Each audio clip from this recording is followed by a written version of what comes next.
to our next installment of Creators Assemble Limelight interview. I am Joe Barrett, Vice President of Creators Assemble, and today we bring to you somebody truly special that we found all the way on the other side of the world for us.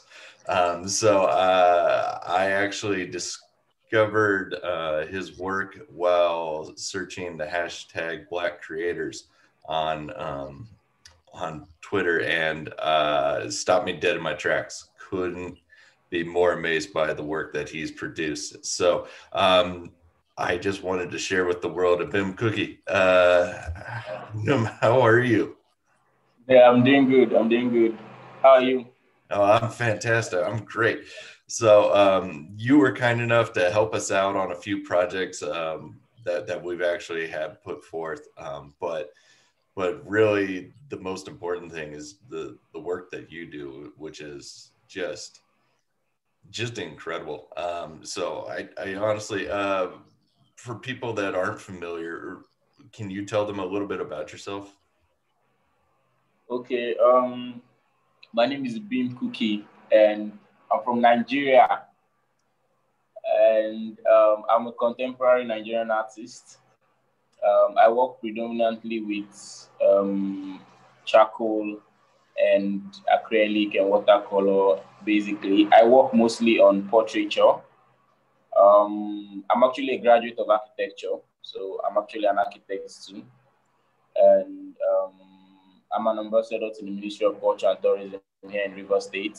And my works capture Black people in, their array of everyday emotions, and, promotes Black culture, Black heritage, and Black power, basically. It basically seeks to explore our identity as Black people and what makes us special and different, and, basically tells Black people to hold their heads high across the world. It's amazing work, and you've called this Afro emo fusion, correct? Yeah, Afro emo fusion. Basically, Afro emo fusion is what I describe my works as, because it's coming from African emotional fusion. So it's like, capturing everyday African people. Because my portraits mostly are not of famous people; they are of random everyday people from different parts of Africa, from Tanzania, from Ethiopia, from Nigeria, from Ghana.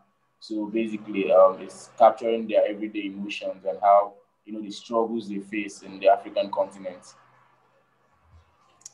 Your work is extremely detailed, and the way that you actually go about doing it is Yeah. very time consuming. I can tell. Just so people have an idea, how long does it take you to actually complete a piece? Well, my work is really time consuming. A piece sometimes can take up to 3 weeks, 1 month, sometimes 2 months.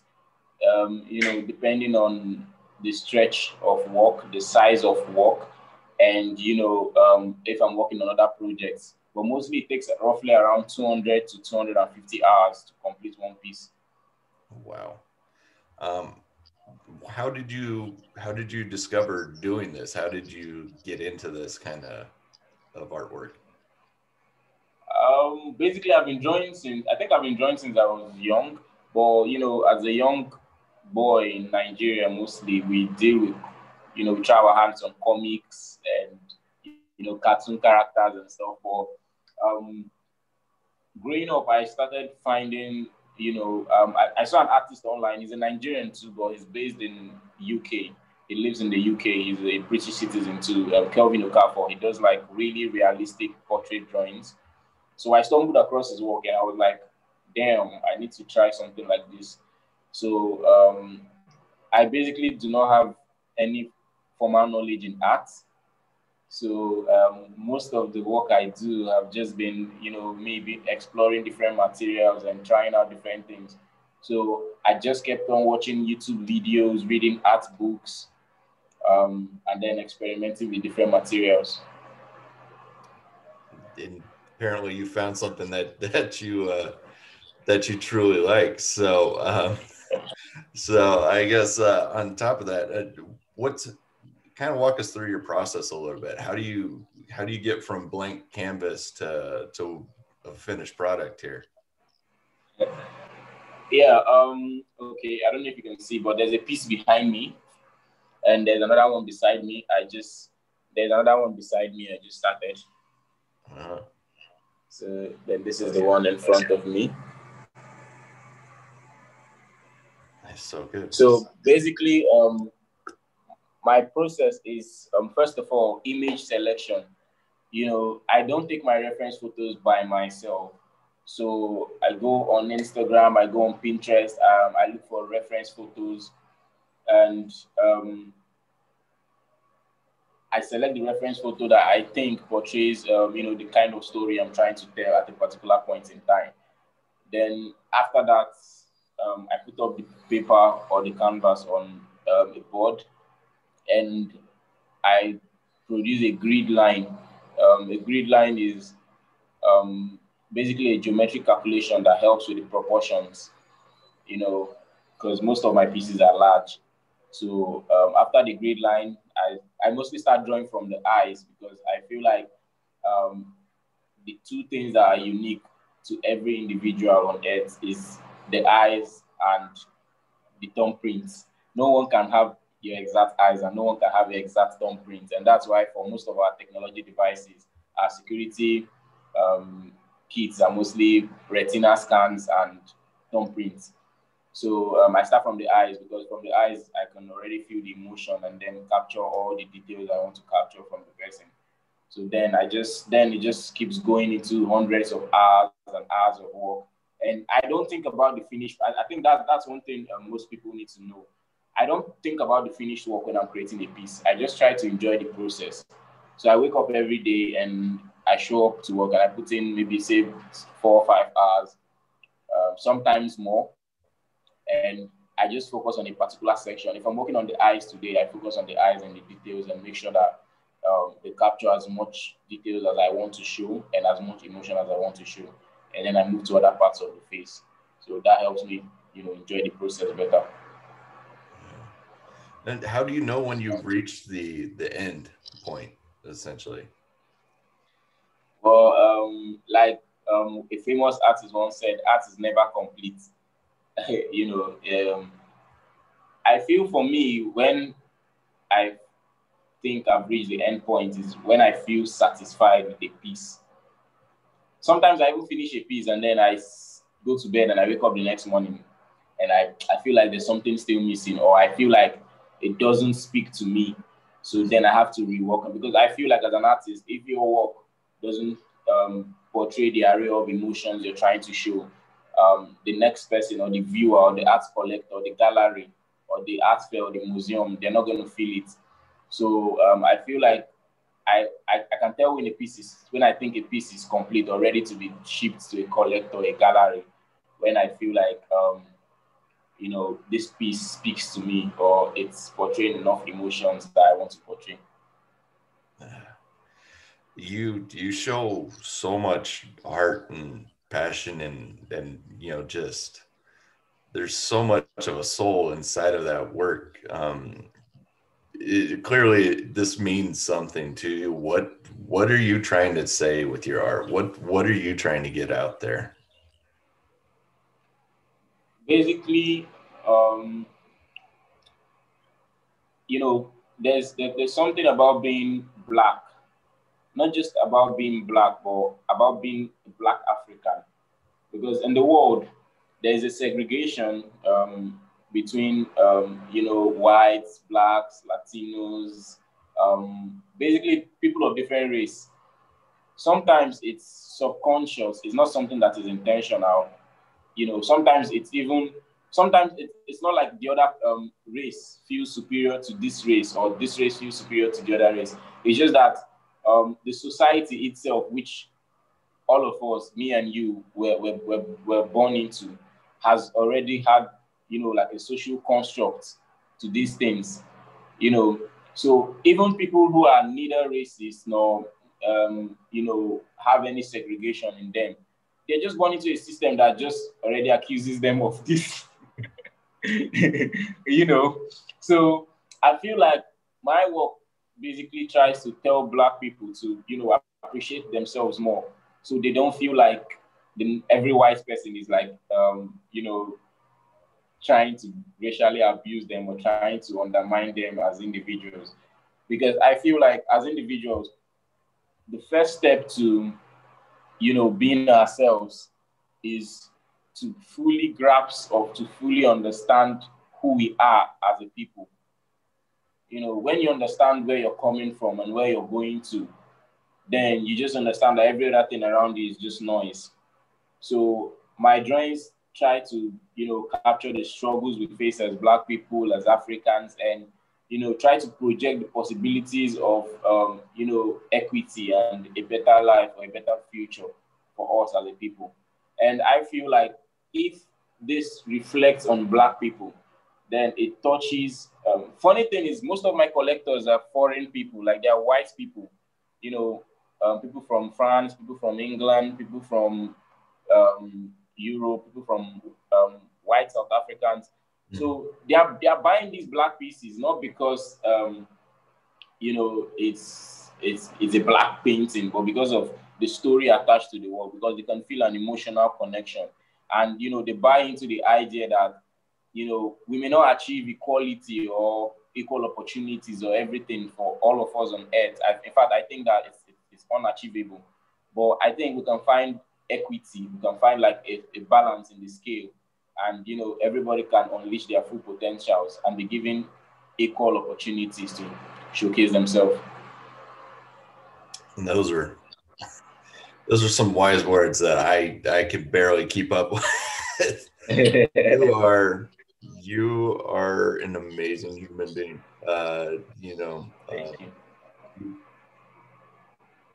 It's hard to put into feeling when I see your work, because I truly do feel every bit that you put into it. I feel every minute that you've dropped and spent just etching away over and over again, and it really is incredible. Your work really does speak straight to the human soul, and the fact that you're sharing your culture, but not even just your culture, but just the human experience.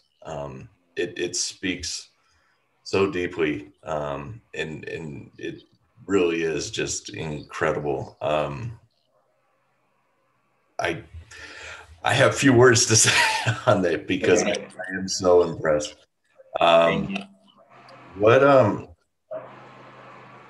What do you find about doing art? How did this become an outlet for you? Where did that come from in your life? But I know right now things are, it's always been a little bit tense with everything that goes on society wise in where you're at. So is that an influence on how you do this? Is that an influence on your outlet here, or what?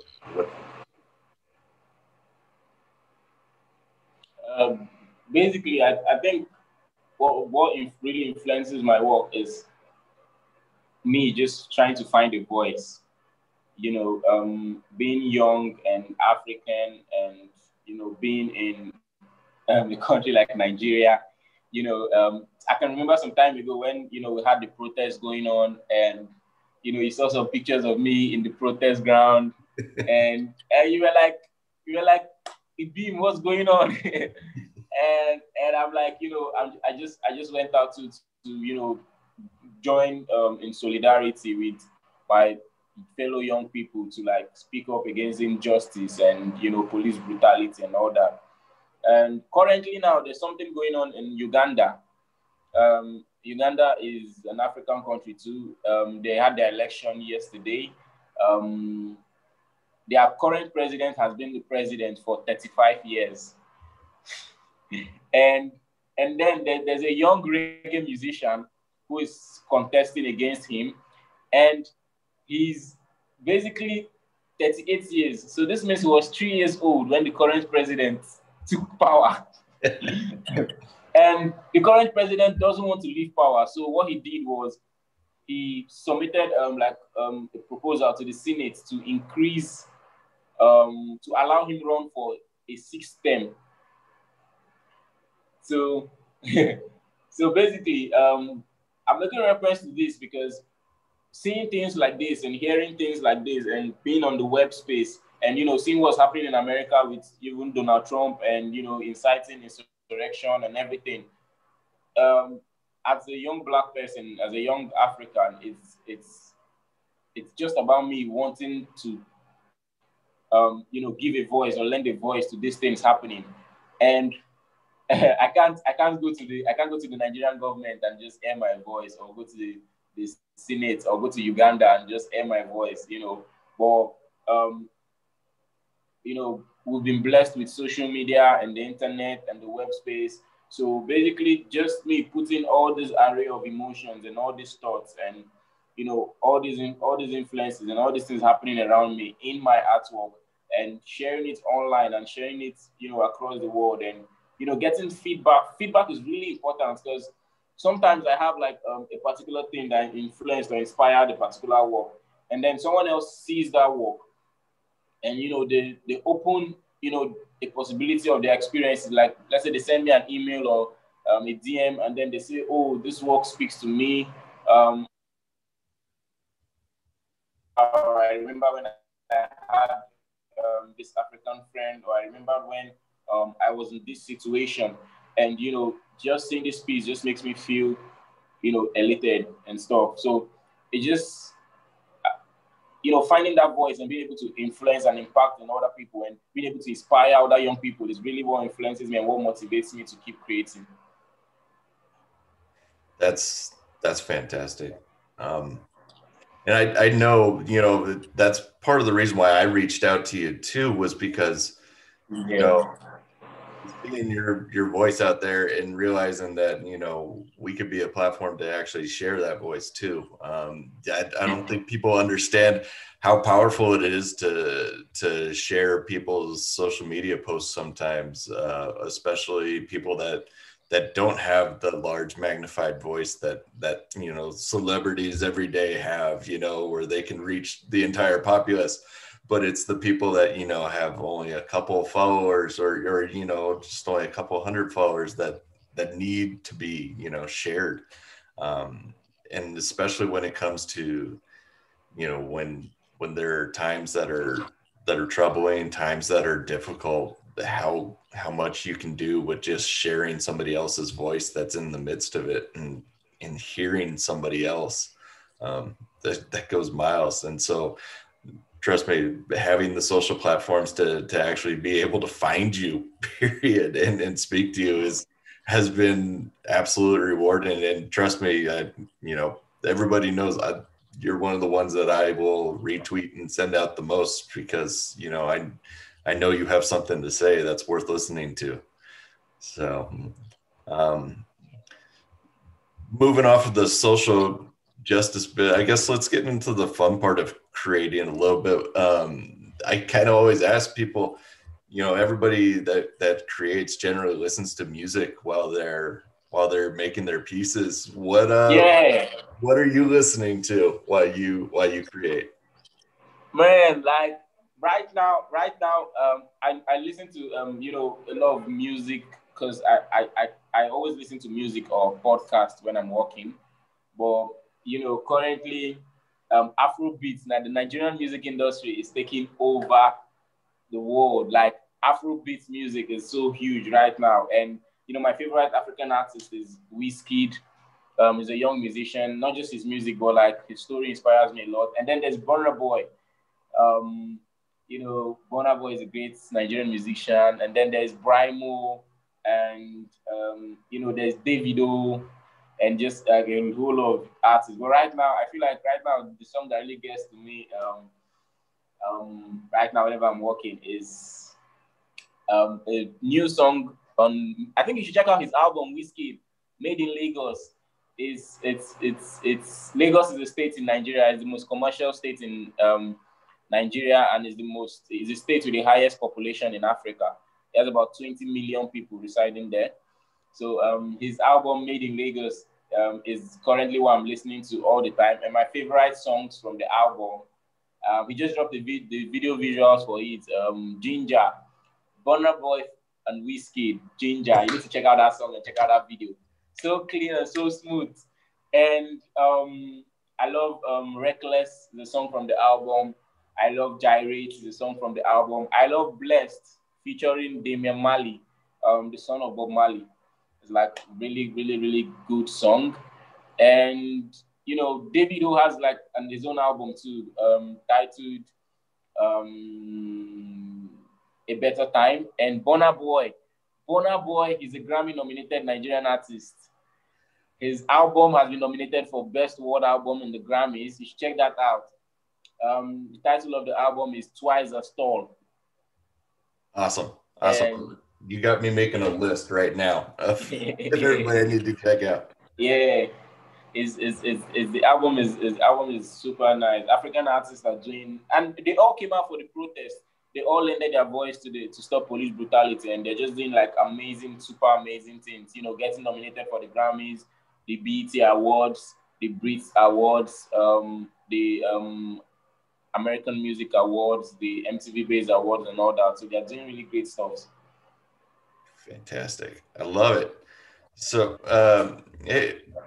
everybody needs a shoulder to lean on, and advice creatively. Who do you turn to? Who helps you out when you're doing your stuff? Basically, in Europe there and in America, you guys believe a lot in therapists and talking to a professional and stuff like that. But in Africa here, we're like, why would you tell your problems to like a total stranger? So most times, and sadly, that's why I feel like that's one of the reasons why a lot of people are depressed in Africa.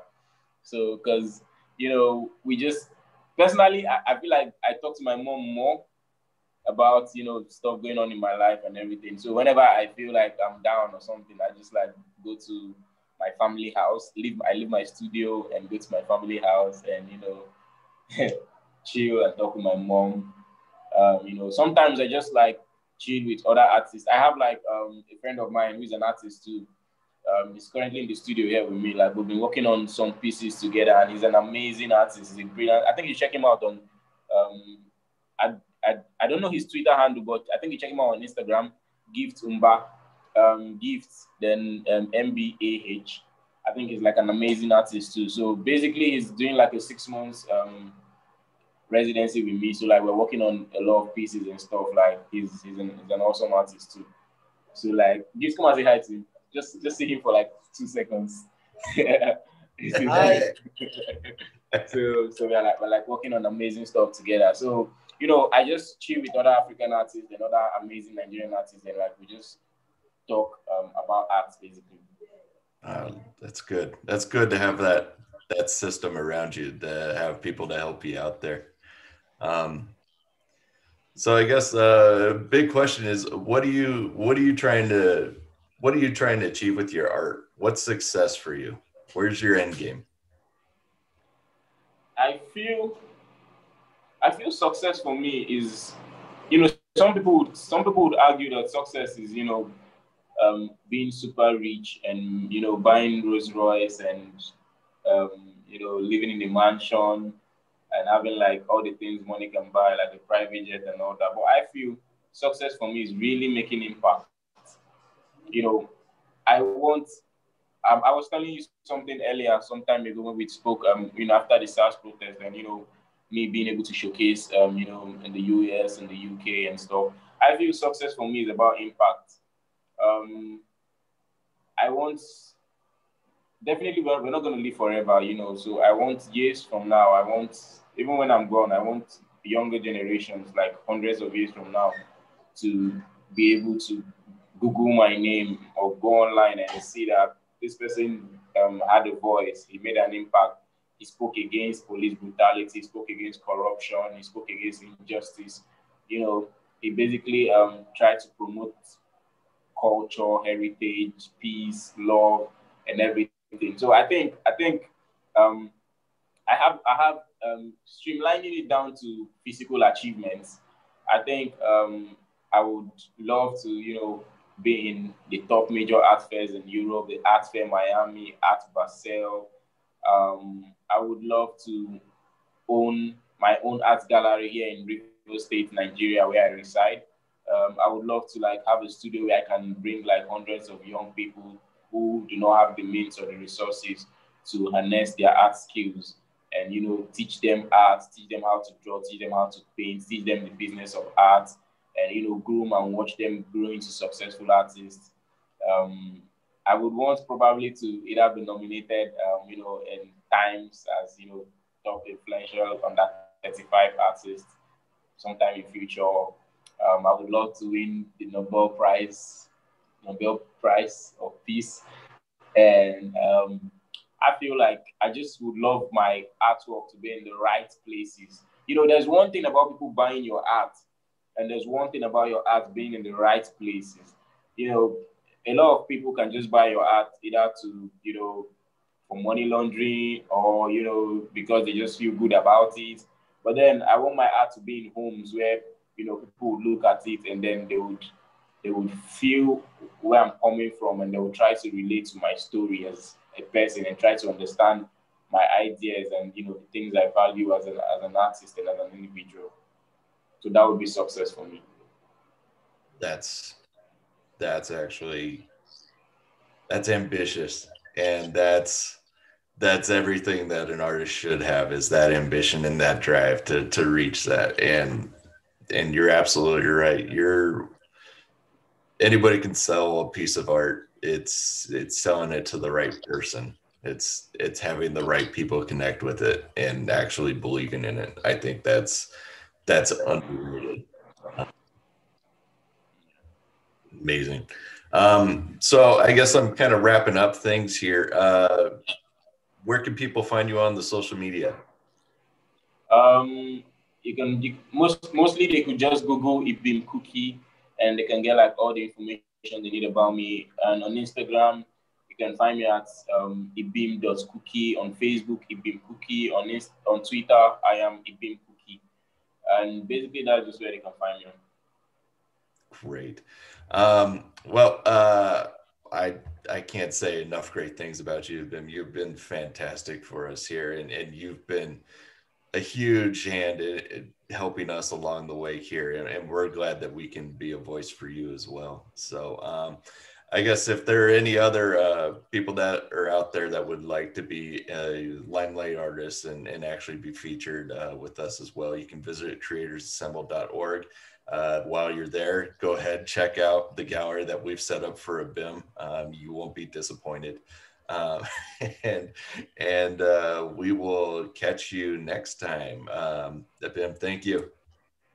Yeah, thank you so much, Joe. Like, you're really doing like an amazing work. When you spoke to me about the charity project, like, at first I was like, I was charity, but then when you shared the idea with me, and you told me about the kids and how you do, I'm very very sentimental person when it comes to artworks, and the purpose for the artwork and the meaning for the artwork. So when you told me about the children, you wanted to get the work and the reason for the work and everything, and I was like, what, I just have to be on this project. And I just worked. I felt so happy and fulfilled working on that project, and like, considering the fact that it's charity and it's just something amazing that you're doing. Years to come from now, people would look back at it and be like, oh, he did this in 2020 to, help these children and make them feel loved and make them feel special again and make them feel like there are a lot of possibilities to life than, just their present position. And that's like something that really inspired me. And so I look forward to like, doing more interviews with you, doing more work with you, and possibly meeting you in person someday. Possibly meeting you in person someday. So there are just like a lot of endless possibilities for us, and I'm so excited about the amazing things we have to do in future. This year I'm going to have a show in Paris, and a show in London. It's an art fair basically. I'm going to be part of an art fair. So I don't know. Hopefully, maybe there will be an opportunity in the US, and I would, be in the US, and we'll get to meet and do amazing stuff together. And I just wanted to know that I'm super proud of you and your support and everything you're doing for the art scene, and it's just amazing.